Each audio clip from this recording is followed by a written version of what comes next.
লিওস কাল্লা তো অনেক তুফান হয়েছে আদায় আম টুকা লই গা। ঠিক আছে আদায়।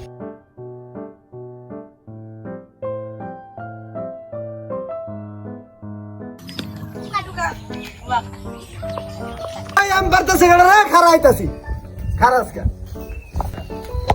ওই খারা খারাস কা আমার কাছে আম সব তার লাইলো রে। কুরআন কই রে? এই, এই, এই,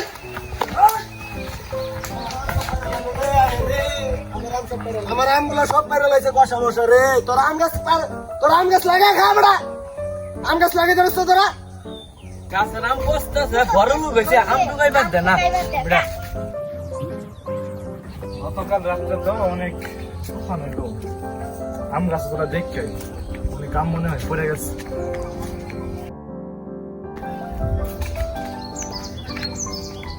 এই ফুলাবান কি করতেছ? তুমি দুদিন চাকাও দিতেছ না ভাবলে একটা দিছি। তাই করতে আম ঢুকাইছ? আচ্ছা ঠিক আছে, সামনের বার থেকে আমরা বাড়িতে আসলে চাক্কা টাক্কা দিও না, গাছের তলে যেগুলো পড়ে থাকে এগুলো শুধু নিও। হ্যাঁ আচ্ছা, ভালো থাকবো। আজকে আম টুকাই অনেক মজা পাইছি রে। সবে আজকে অনেক মজা পাইছি। লিওস কাল্লা দেন আমরা আম টুকাই বাদ গেছিলাম। হিয়ানো বেড়াটা কত খারাপ, হিয়ানো আমরা দৌড়াই নি বয়া দিছি। লিওস আজকে দেন আম টুকাই বাদ গেছিলাম, এই বেড়াটা কত ভালো। এই এই আম গাছ বরকত দেওয়া আল্লাহ। আজকে আম তোলা লাগছে না আদায় ভাই। সুপ্রিয় দর্শক শ্রোতা, আম টোকানোর দুইটা অংশই আপনারা দেখেছেন। প্রথম অংশে মালিক পক্ষ অসন্তুষ্টি প্রকাশ করেছে, দ্বিতীয় অংশে মালিক পক্ষ সন্তুষ্টি প্রকাশ করেছে।